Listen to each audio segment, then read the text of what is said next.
Bus service office దగ్గర సాయి కిరణ్ ఉన్నారు, మా ప్రతినిధి.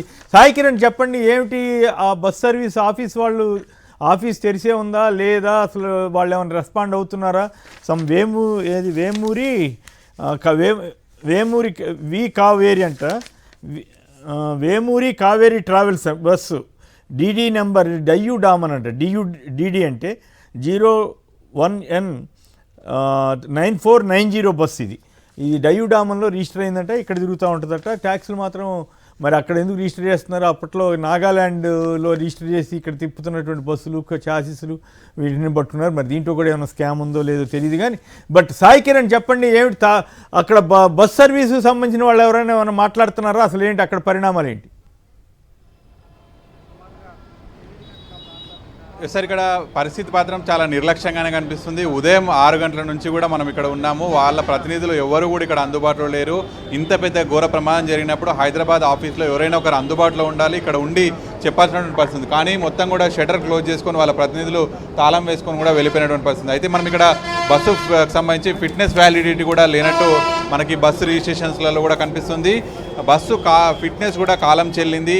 ఈ 2025 సంవత్సరం 3వ నెల వరకు మాత్రమే ఈ ఫిట్నెస్ ఉంది. అంటే ఫిట్నెస్ లేదు అంటే ఎంత ప్రమాదకరం. రోడ్డు పైన తిరగడానికి కూడా అర్హత లేనటువంటి బస్సును ఇప్పుడు అట్లా రోడ్ల మీద తిప్పుతున్నారు. ఇట్లా అనేకమైనటువంటి ప్రైవేట్ ట్రావెల్స్ మనకు ఫిట్నెస్ లేకుండానే, ఫిట్నెస్ చెకింగ్స్ లేకుండానే అధికారులు అలౌ చేస్తున్నారు. వీళ్ళు కూడా యథేచ్ఛగా డబ్బుల కోసం ప్రజల ప్రాణాలను గాల్లో కలుపుతున్నట్టు కనిపిస్తుంది. ఇక్కడ మనం చూడొచ్చు 2025 సంవత్సరం 3వ నెల వరకు మాత్రమే ఫిట్నెస్ వ్యాలిడిటీ కావేరి బస్సు. అలాగే మీరు అన్నట్టు డామన్ డయ్యూలో కూడా రిజిస్ట్రేషన్ కనిపిస్తుంది. అంటే ఇతర రాష్ట్రాలలో రిజిస్ట్రేషన్ చేసుకొని ఇక్కడ తెలుగు రాష్ట్రాలలో తిప్పుతూ ఇక్కడ ఉండేటువంటి ట్యాక్స్లన్నీ కూడా ఎగ్గొడుతూ వీళ్ళు ధనార్జనే ముఖ్యంగా లక్ష్యంగా కూడా వీళ్ళు సంపాదిస్తున్నటువంటి పరిస్థితి కనిపిస్తుంది. అంటే ఈ విధమైనటువంటి ప్రమాదం జరిగినా కూడా బయటపడేలా మరి ఈ బస్సెస్ అన్నీ ఉండాలి. కానీ ఇక్కడ ఫిట్నెస్ అనేటువంటిది మనకు కనిపిస్తలేదు. ఫిట్నెస్ అంటే టైర్లు చెకింగ్ కావచ్చు, టెక్నికల్ అంశాలు, అన్ని రకాల అంశాలను పరిగణలోకి తీసుకొని అటు అధికారులు ఫిట్నెస్ సర్టిఫికేట్ అనేటువంటిది ఇస్తారు. కానీ ఆ ఫిట్నెస్ సర్టిఫికేట్ 3వ నెలల వరకు మాత్రమే మనకు కనిపిస్తుంది. మరి ఫిట్నెస్ కూడా చెక్ చేస్తూ ఉండాలి ఎప్పటికప్పుడు. ఇటువంటి ఒక చిన్న ప్రమాదం, ఒక బైక్ను ఢీకొట్టగానే ఆ బైక్ వచ్చేసి ఆ బస్సు కిందికి వెళ్ళిపోయి వెంటనే ఇంజన్ ట్యాంక్ పేలిపోయి ఇంతటి మంది 20 మంది చనిపోవడానికి గల కారణమైనటువంటి ప్రైవేట్ ట్రావెల్స్ పైన ఇప్పటికైనా అధికారుల నిఘా ఉండాలి అనేటువంటి చాలా మంది కోరుతున్నారు. మరి ఇప్పటికీ అంటే దాంతోపాటు అందుబాటులో లేరు. దీనికి సంబంధించినటువంటి దాంతోపాటు డ్రైవర్లకి అసలు ట్రైనింగ్ ఉంటుందా? ఇటువంటి ప్రమాదాలు జరిగినప్పుడు ఎట్లా అప్రమత్తంగా ఉండాలి, ఏ రకంగా రక్షించాలి, వెంటనే రియాక్ట్ అవ్వాల్సినటువంటి పరిస్థితి ఏమిటి? ఇటువంటి వాటి మీద అసలు డ్రైవర్లకి ప్రైవేట్ కంపెనీల వాళ్ళు, ప్రైవేట్ ట్రావెల్స్ వాళ్ళు ఏమైనా శిక్షణ ఇస్తుంటారా? బహుశా ఆర్టీసీ ఇటువంటి వాటిలో అయితే జరుగుతుంటుంది, కానీ జనరల్గా జరుగుతూ ఉంటుంది. అక్కడ కూడా కొన్ని జరిగి ఉండొచ్చు కానీ ఆ ప్రమాదాలు. బట్ ఓవరాల్గా ఈ బస్సు డ్రైవర్లకి సరైన శిక్షణ, ప్రమాదం జరుగుతున్నప్పుడు ఎలా రెస్పాండ్ అవ్వాలి ఏమిటి? ఎందుకంటే 2 డ్రైవర్లు, ఒక ట్రైనర్, 3 ఉండి కూడా వాళ్ళు సరిగా హ్యాండిల్ చేయలేకపోయారు అనేది వ్యాఖ్య వస్తున్న నేపథ్యంలో మీకున్న సమాచారం ఏంటి? సార్, ఇప్పుడే ఒకటి వేమూరి కావేరి ట్రావెల్స్ అనేటువంటి ఒకటి హైదరాబాద్కు రీచ్ అయినటువంటి బస్సును కూడా చూస్తున్నాం. ఇట్లాంటి బస్సే అక్కడ కూడా ప్రమాదానికి గల కారణమైనటువంటిది. Sleeper coach bus, AC sleeper bus, ఇట్లాంటి బస్సే ఎగ్జాక్ట్గా అక్కడ మరణానికి కారణమైనటువంటి, ప్రమాదానికి కారణమైనటువంటి బస్సు. సార్, మీరన్నటువంటి డౌట్ ప్రకారం ఏదైతే ప్రైవేట్ ట్రావెల్స్కి సంబంధించినటువంటి డ్రైవర్లు కావచ్చు, హెల్పర్గా ఉండేటువంటి డ్రైవరు, క్లీనర్, వీళ్ళెవరికి కూడా కనీసం ట్రైనింగ్ ఉండదు. వారందరినీ కూడా యథేచ్ఛగా వాళ్ళందరినీ కూడా పెట్టుకుంటున్నటువంటి పరిస్థితి ఉంది. ప్యాసింజర్కి సంబంధించి ఉన్నారు, మీకు సంబంధించి ఎవరు ఉన్నారు? రైట్, వీళ్ళందరూ ప్యాసింజర్స్ ఇక్కడ వివరాలు అడగడానికి వస్తుంటే మాత్రం ఇక్కడ లేనటువంటి పరిస్థితి ఉంది. షట్టర్స్ మొత్తం క్లోజ్ చేసుకొని వెళ్ళిపోయారు. మరి డ్రైవర్లు కావచ్చు, క్లీనర్లు, వీళ్ళకి సంబంధించినటువంటి అజాగ్రత్త వల్ల ఈ ప్రమాదం జరిగిందని చెప్పవచ్చు. ఎందుకంటే ఆ ప్రమాదం ఏదైతే మంటలు అంటుకోగానే వాళ్ళు బస్సులో ఉన్నటువంటి ఒక బబుల్ క్యాన్తో ఆర్పేటువంటి ప్రయత్నం చేశారు. అంత పెద్ద ఇంజన్ కాలిపోతే, అంత పెద్ద ప్రమాదం జరిగితే బబుల్ క్యాన్తో ఏ విధంగా ఆర్పుతారు?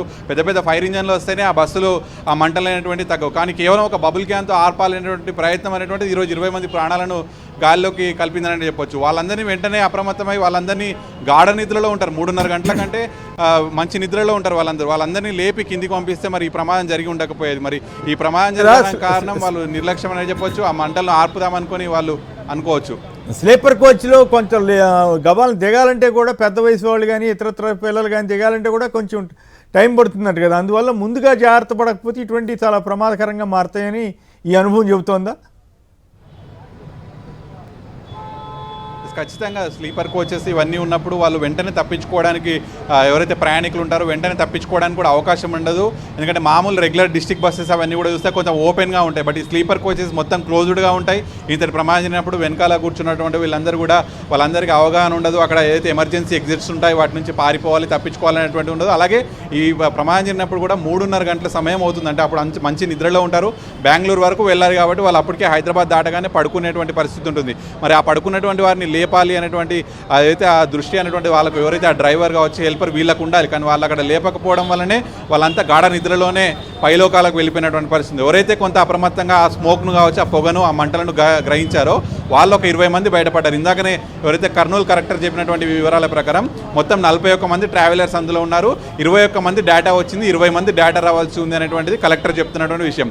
అంటే 11 మందికి సంబంధించిన డెడ్ బాడీ దొరక ఇంకా 10 మందిని గుర్తించాలి. అంటే పూర్తిగా బూడిదైపోయారు వాళ్ళంతా కూడా. కనీసం గుర్తుపట్టరానటువంటి సిచ్యువేషన్, అంటే అంత నిద్రలో అంత కాలిపోయినటువంటి సిచ్యువేషన్లో ఈ ప్రమాదం జరిగింది. రైట్, సాయి కిరణ్ లైన్లోనే ఉండండి. ఒక చిన్న విరామం తీసుకున్న తర్వాత మళ్ళీ మాట్లాడు. తెలంగాణ 3 గంటలకు నిద్రపోతుంటారు అందరూ. మామూలుగా నిద్రపోతుంటారు. కనీసం వాళ్ళ ప్యాసెంజర్ లేపి కనీసం అద్దాలు వాళ్ళ కొట్టి బయటకైనా ఎగ్జిట్ పంపించాలా. ఎగ్జిట్ కూడా లేదు దీనికి. మీ బంధువులు ఏం చేస్తుంటారు వాళ్ళు? అసలు వాడు హిందుస్థానీ కంపెనీ బెంగళూరు గత 10 ఏళ్ళ నుంచి జాబ్ చేస్తున్నాడు. హిందుస్థానీ కంపెనీలో 15 ఏళ్ళు అయింది బెంగళూరు ఉన్నబట్టి. Native plus Nellore district, Varikuntapadu మండలం, ఉదయగిరి నియోజకవర్గం.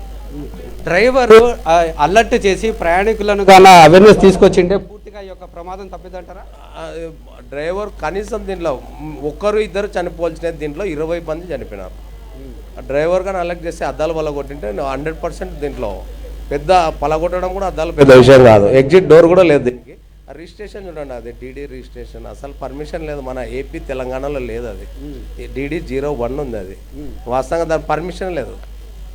ఇది ఎప్పుడు చెప్పినా కానీ ఇంకా ఈ స్థాయికి వచ్చి చెప్పాల్సి వచ్చింది. మేము కూడా మోటార్ ఫీల్డ్లో ఉన్నాము గత 30 ఏళ్ళ నుంచి. అసలు దానికి ఇంకా ఏం చెప్పాలో వీళ్ళే చెప్పాలి.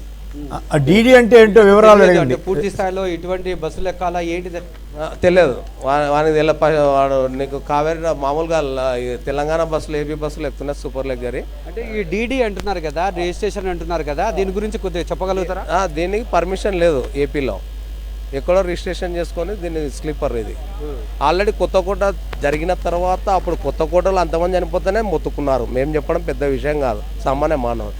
ఇది డీడీ పర్మిషన్ లేదు. ఏపీ తెలంగాణ పర్మిషన్ లేదు. ఏపీ తెలంగాణ రిజిస్ట్రేషన్ పెట్టమనండి. డీడీ రిజిస్ట్రేషన్, జార్ఖండ్ ఇవి రిజిస్ట్రేషన్ పర్మిషన్ లేదు ఏపీలో. ఏపీలో లేదు, తెలంగాణ లేదు. మరి ఎన్ని ఉండొచ్చు ఇట్లాంటిది? నా తెలిసి ఇటువంటి వేలల్లో ఉంటాయి బస్సులు. ఏపీ మీదనే పోతుంటాయి డైలీ. బెంగళూరుకి నా తెలిసి ఒక 300 బస్సులు పోతాయి ఇటువంటివి. ఈ ట్రావెల్స్ యాజమాన్యంతో మీరు మాట్లాడే ప్రయత్నం చేశారా? లేదు, అసలు ఇంకా వాళ్ళు కావేరీ ట్రావెల్స్ నెల్లూరు, కావేరీ ట్రావెల్స్ ఏం మాట్లాడలేదు. ఇప్పుడు మనము మా బామ్మ చనిపోయినా మేము ఈ బాధలు ఉన్నాం. ఇంకా వాళ్ళతో మాట్లాడిన తర్వాత ఇది అసలు ముద్దయినారు చూస్తే వాళ్ళకి జరిగితే తెలుస్తుంది ఇది ప్రాబ్లం. మాకు జరిగింది కదా ఇదే ప్రాబ్లం, వాళ్ళకి తెలుస్తుంది. పర్మిట్ రిజిస్ట్రేషన్ ఏపీ తెలంగాణలో దీనికి పర్మిట్ లేదు. ఇది 100% ఇది అందరికీ తెలిసేది, కానీ ఎవరు చెప్పరు దీన్ని. అసలు డీడీ రిజిస్ట్రేషన్ ఎక్కడి నుంచి వచ్చిన రిజిస్ట్రేషన్, ఏపీ తెలంగాణ రిజిస్ట్రేషన్ పెట్టమన్నది. దీనికి పర్మిషన్ ఉండదు మన దాంట్లో. 2 స్టేట్లలో పర్మిషన్ ఉండదు. కర్ణాటక కూడా పెట్టమను లేదు పర్మిషన్. ఇట్లాంటి అనాధికారికంగా ట్రావెల్స్ ఎక్కువ ఉన్నాయంటారా? ఎక్కువ ఉన్నాయి. 60% ఉన్నాయి. 40% నీకు రైటల్గా తిరిగేది. 60% మొత్తం ఫేక్ అయ్యేవి. ఒక జస్ట్ నీకు ట్యాక్స్ కడుతుంటారు ఏపీకి, ఏపీ తెలంగాణకి, కర్ణాటకకి. ఏ సమయంలో మీకు తెలిసిందంటారు? నాకు అర్లీ మార్నింగ్ 4 o'clock తెలిసింది. ఎవరు చెప్పారు? ఎవరు ఫోన్ చేశారు? మా మామ ఫోన్ చేసినాడు. ఇట్లా పోని నేను హాస్పిటల్ దగ్గర పోయినాను. ఆడికి పోతే ఇంకొక రమేష్ మా బామాడిది ఫ్రెండ్ వాడు దూకినాడు. వాళ్ళ పిల్లలు ఇద్దరిని అద్దాల వల్ల కొట్టుకొని బయటకు వచ్చినాడు. వీళ్ళ పిల్లల్ని కాపాడడానికి 2 పైన ఉన్నాయి L7 2 పైన విండోస్. పిల్లల కోసం వాడు నిలబడిపోయి నీకు ఇంకా అలాగనే పోయినాడు. ఇంకా ఇది మనం చూసుకున్నట్లయితే ఈ యొక్క ట్రావెల్ సంబంధించిన రిజిస్ట్రేషన్ కూడా పూర్తిగా లేదు, ఈ యొక్క ఫిట్నెస్ అనేది లేదు.